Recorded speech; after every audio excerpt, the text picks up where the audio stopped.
Salom, mana biz HTML video darsligimizni 8-qismini ham boshlab oldik. Sizlar bilan yana men Lasdevs. Ushbu videoda biz HTML dagi havolalar va ro'yxat hosil qiluvchi taglarni o'rganamiz. Bu biroz cho'zilib ketdi videomiz, ammo yetarlicha ma'lumotga ega bo'lasiz. Balki de siz bilmagan narsalarni ham o'rganib olishingiz mumkin. Xo'p, biz o'rganadigan taglarimiz mana shular. A tagi, keyin UL, OL, DL, DT, DD dir taglarini bugun ko'rib chiqamiz. Ular qaysi vazifani bajaradi? Bularning ichidan faqat bittagina mana shu A tagi havolalarni yaratishda ishlatiladi. Bilasizki, barcha veb sahifalar havolalardan tashkil topgan. Siz ularni bosish bilan boshqa bir veb sahifaga o'tib yurasiz. Ya'ni-da barcha veb saytlarni asosini mana shu havolalar tashkil etadi. Hozir mana men yangi HTML faylini yaratib oldim. Siz ham yaratib oling o'zingiz uchun. Ichiga matn yozdim va ana endi bu yerdan unga nom berdik. Mana bu joyda biz yozgan matnimiz ekranga chiqadi. href atributini biza havolalarni manzilini ko'rsatib o'tishimiz mumkin. Index html deb yozdim. Ya'ni html hujjatni manzili. Link papkasi ichida joylashgan index html faylini och dedim. Va mana havolani ustiga bosib ko'rganimda sahifa ochildi bizda. Keyin target atributi bor. Blank qiymati bu, ya'ni ushbu havolani ustiga bosganda foydalanuvchi brauzerda yangi oyna ochib, ana o'shanda sahifani chiqaradi. Mana ko'rganingizdek self qiymati bor, keyin parent qiymatlari bor. Undan so'ng top qiymati bor. Self qiymati bu odatdagi qiymat, parent qiymati bu framelar bilan ishlaganda ishlatiladi. Top qiymatida esa barcha framelarni rad etib,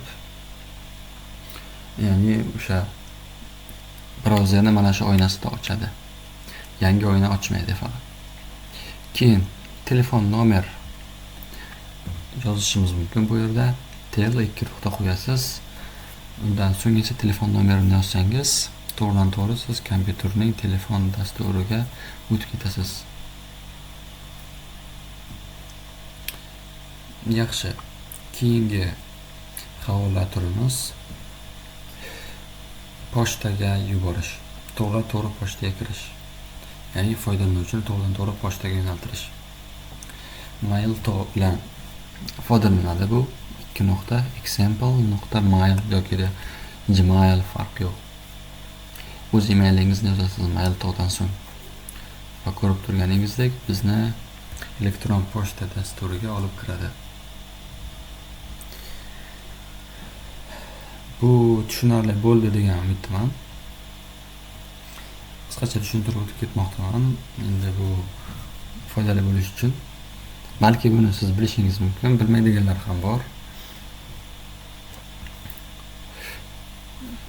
Keyin biz tashqi havoladan foydalanishimiz mumkin. Buning uchun https keyin 2.2 google deb yozsak, mana bizni Google ga olib kiradi. Agar men www.google.com deb yozganimda bu havola ishlamas edi. Ya'ni bizga xatolik chiqardi. Istalgan bir havolani, boshqa bir saytning havolasini yozmoqchi bo'lsangiz, https yoki http bilan yozishingiz kerak. Pastdan endi HTML faylini yozib qo'yaman. Index HTML. Keyin title atributi bor. Bu atribut nima qiladi degan bo'lsangiz, sichqoncha kursorni mana shu havolani ustiga olib borganingizda kursorning tagida chiqadigan yozuvli matn hisoblanadi. Bu ya'ni ushbu sahifani bosayotganda, linkni bosayotganda bu qanday linkligini ifodalashda ishlatiladi bu title atributi.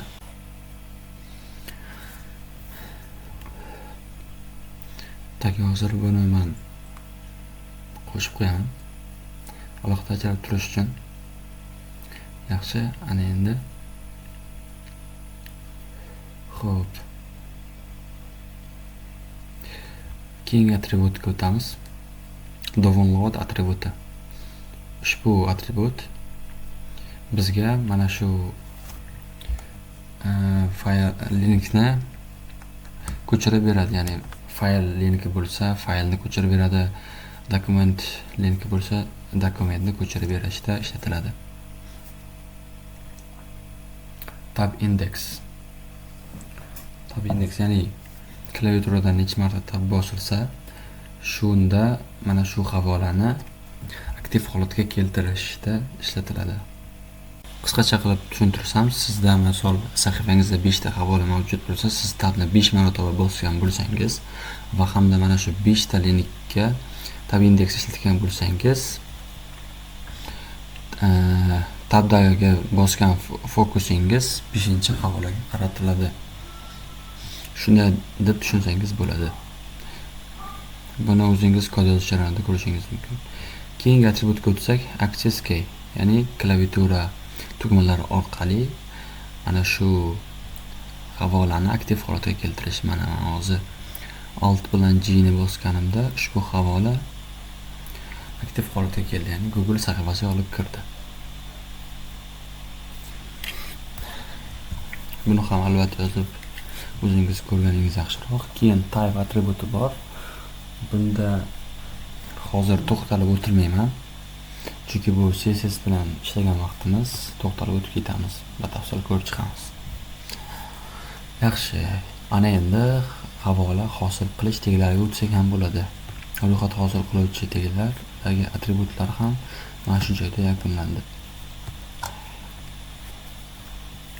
Havola hosil qilish uchun bizda UL tegi bor. Ushbu tegni to'liq ma'nosi unordered list hisoblanadi. Ya'ni bizga ro'yxat yasab beradi. Uni ichida biz li tegini ishlatishimiz mumkin. Va aynan mana shu tegni ichiga biz yozgan matnimiz ro'yxat ko'rinishiga keladi. Ya'ni mana ko'rgan bo'lsangiz, nuqtacha paydo bo'ldi sahifada. Mana hozir hop 4 ta li tegini chiqarib ber deb murojaat qildim. UL ni ichiga. Yana buni yaxshi tajribaga ega dasturchilar tushunadi. Xo'p.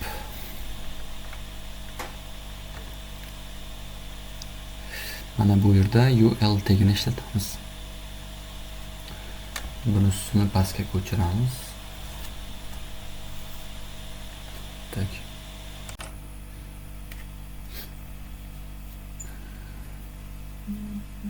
Xo'p, bunisini suramiz bu yerga. Endi bu yerga qo'yaman.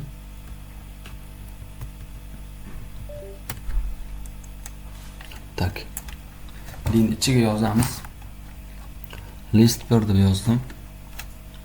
Keyin list 2 va pastga tushirdim. List 1.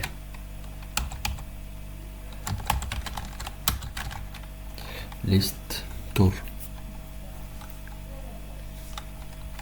Va tayyor. Ana endi buni hozir men nusxalab olaman.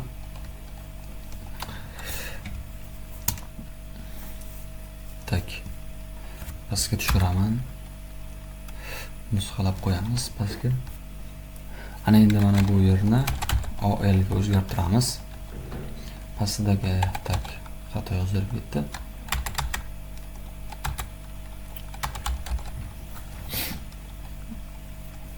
OL tak OL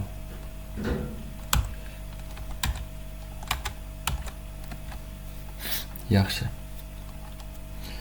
Mana bu OL dagi listimiz, ya'ni ro'yxatimiz ordered list hisoblanadi, ya'ni tartiblangan ro'yxat. Tepadagisi esa tartiblanmagan ro'yxat hisoblanadi. Bularni endi harflab chiqaman. Harf orqali yozib chiqaman. Yaxshi. Hammasi joyida. Ko'rganingizdek. Mana bu pastdagi yozganimiz ichma-ichlik ro'yxati hisoblanadi. Ichma-ich ro'yxat yaratmoqchi bo'lsangiz, mana shunday uslubda yaratasiz. Xo'p, keyin type atributida biz mana bu doirachalarning ko'rinishini o'zgartirishimiz mumkin. Misol, critical deb yozsak, mana ichi bo'yalmagan doirani chizib berdi. Hop, critical bu joyda qolsin. Type square bu to'rtburchak ko'rinishga keltirib beradi. Ro'yxatimizdagi mana bu doirachani. Tepada mana UL ni ichida bu atribut ishlamaydi. Ya'ni UL ni type atributi mavjud emas. Xo'p, len ichida type atributining ichidagi qiymatga e'tibor beramiz. I yozsak, bunda biz rim raqamlaridan foydalangan bo'lamiz. Ro'yxatimizning boshida agar i ni kichkina qilib yozsak, kichik rim raqamlari a harfi bor, keyin bunda alifbodagi harflar bilan tartiblaydi. Keyin katta a harfi bor, bunda katta alifbo raqamlari bilan ro'yxatni tartiblaydi. Xo'p. Type a qilamiz. Yo'q, katta a qilamiz.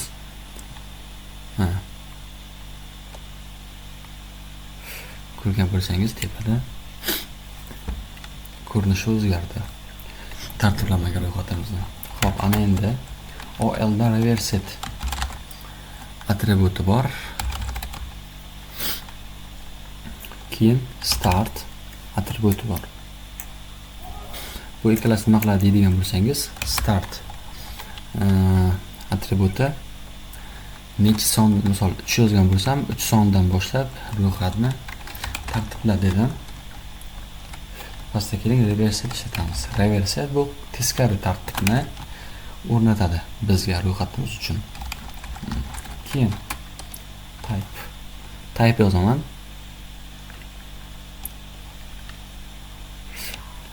OL da ichida men type ishlamoqda. UL da ishlamas edi. Rim raqamlar bilan tartiblab qo'ydik. Keyingi ro'yxat hosil qiluvchi atributga o'tamiz. DL tagi, ya'ni terminlar, ta'riflarni foydalanishda ishlatiladi. DT va DD taglari ichida yoziladi. DL ni adashtirib yubormang. Xo'p, hozir bu yerda biz YouTube ni qisqacha ta'riflab o'tdik, nechanchi yil yaratilganini. Mana Wikipedia orqali. Ana endi bundan nusxa olib, hozir yana bitta ro'yxat ochib olaman. Facebookni yozamiz. Mana Facebookni, hop, mana shu joydan nusxa olamiz matnni.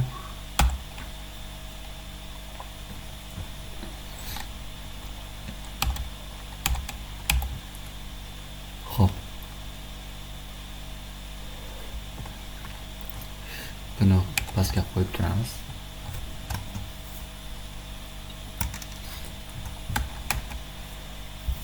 Nusxalab oldik. YouTube'ni o'chirib, Facebook yozamiz.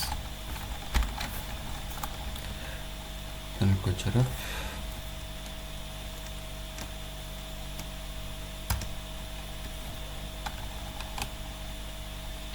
hozir o'chib ketdi. Nusxalagan narsamiz qaytadan qilamiz. Nusxani mana shu joyga qo'yamiz. Tayyor. Hozir mana buni orasi ochilib qoldi. Buni ham to'g'rilab qo'yaman. Mana natija chiqdi. Buni arasini to'g'rilab qo'yamiz. Yaxshi. Biz kutgan natijani oldik. Ushbu ro'yxat mana shu tarzda ishlaydi, ya'ni biror terminni foydalanishda ishlatsangiz bo'ladi. Buni ichiga pdgni foydalansangiz ham bo'ladi.